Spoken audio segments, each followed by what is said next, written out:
Let me be clear about the official narrative first.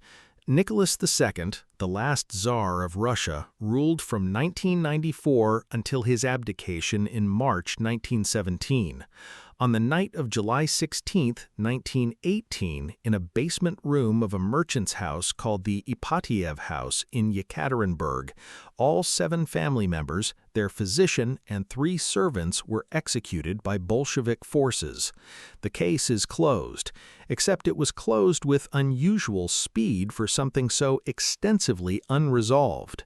The DNA confirmation relied on samples processed through a single laboratory using material provided by the Russian government.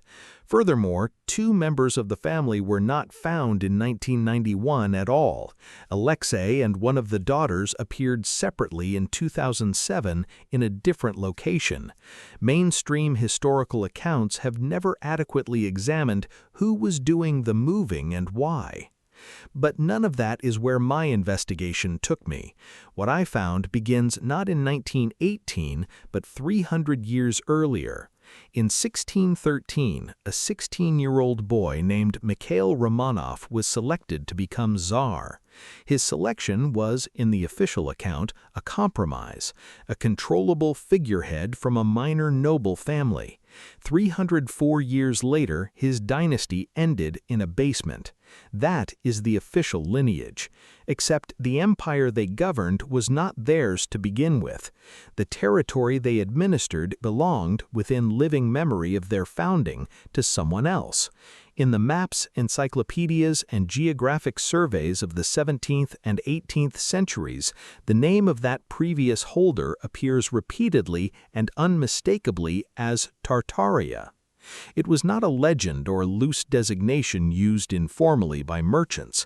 It was an actual label appearing on Dutch maps from Blaeu's Atlas of 1645, on French maps from the Sanson family of cartographers, on British maps, and even on Russian imperial maps the Romanov state itself commissioned.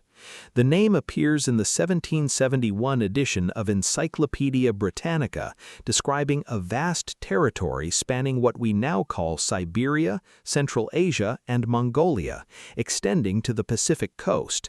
Then, in the decades following 1780, Tartaria begins to disappear from the maps. The disappearance is not a gradual correction, it is a total replacement. The name Great Tartaria simply stops appearing. In its place, we see the Russian Empire, Qing Dynasty territories, and various khanates. The physical geography remains identical, but the political attribution is completely transformed, as if a civilization ceased to exist and competing empires divided its territory among themselves. When you place the maps in sequence, the pattern is unambiguous. In the early 1600s, Muscovy occupies a modest European territory. To its east, labeled separately with its own borders, is Tartaria. Over the following 2 centuries, as the Romanov Tsars expand Russian imperial power eastward, Tartaria shrinks on the maps. By 1850, the name has been replaced entirely out of existence. The official explanation is conquest and imperial expansion, but the architecture refuses to cooperate with that story. The administrative buildings of Siberian cities like Tobolsk, Omsk, and Irkutsk, structures that would have had to been constructed under extreme cold with limited available labor, are massive and precisely engineered. The engineering required to build them was not available to the forces supposedly conquering the region. The style of these structures is identical to the buildings appearing simultaneously across Europe, suggesting not a conquered territory assimilating to a new ruler, but a common architectural source. Then there are the doorways. In the working corridors of the Winter Palace in St. Petersburg, the doorways in the administrative wings measure 11 to 13 feet in height. These are working spaces where clerks conducted daily business, where grandeur serves no function and imposing scale only increases the cost of heating during a St. Petersburg winter. Grandeur requires an audience, but working corridors don't have audiences, unless the people working in them weren't average-sized. Furthermore, Russian imperial portraiture of the 17th and early 18th centuries contain peculiar details. The scale of depicted objects is inconsistent, and the hands of early Romanov rulers are consistently painted larger than anatomical accuracy requires. This convention appears specifically in early Romanov portraiture and disappears precisely when European influence over the dynasty's self-presentation becomes dominant, as if something was being consciously replaced. Catherine the Great, ruling from 1762 to 1996, played a role impossible to explain within the official framework. She undertook a systematic reorganization of Russian geography, renaming administrative divisions and commissioning new geographic surveys. Under her reign, the Russian imperial presence in formerly Tartarian territories was consolidated. She was also a principal patron of the European Enlightenment, corresponding directly with Voltaire and Diderot, the very encyclopedists who were standardizing the reference works of European institutional knowledge. The same encyclopedias and geographic atlases produced by the intellectual movement Catherine was personally funding show the most systematic erasure of Tartaria from official records during exactly the period of her reign. That is not a coincidence.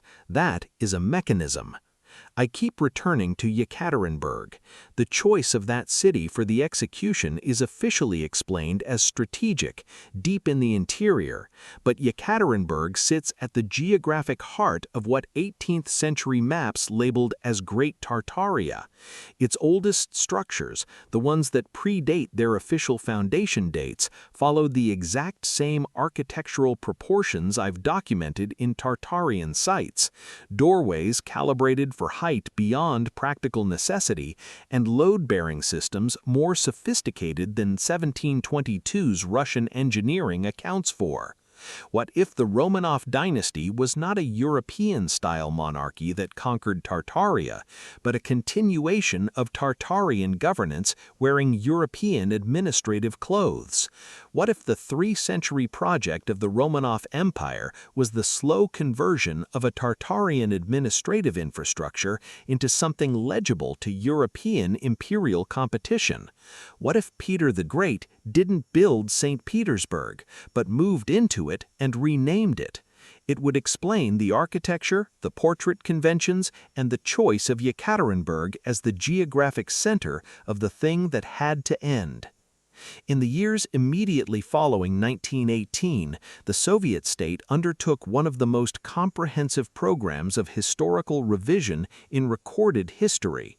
The vast territories of the former Russian Empire were reconstituted with new names and foundation myths. Local traditions, oral histories, and pre-Russian cultural continuity were officially suppressed. This reorganization follows the exact geographic contours as the disappearance of Tartaria on maps a century and a half earlier. A revolutionary state, ideologically opposed to the Romanov dynasty, nonetheless inherited the dynasty's most fundamental archival priority without a break in the underlying logic. When 3 competing empires, Russia, Britain, and France, agree on an absence and independently produce maps showing the identical erasure of the identical territory in the identical decades, the absence is not accidental. When the last representatives of a 3-century dynasty are executed in secret in a basement, you have to ask what was actually being buried. Not just a family, but a continuity, a living record, and a connection to an administrative order so much older than the Romanovs themselves. The buildings still remember. Every oversized doorway is a question the official history doesn't have an adequate answer for, and every corridor calibrated for someone we are told never existed is a record that outlasted the revision project designed to erase it.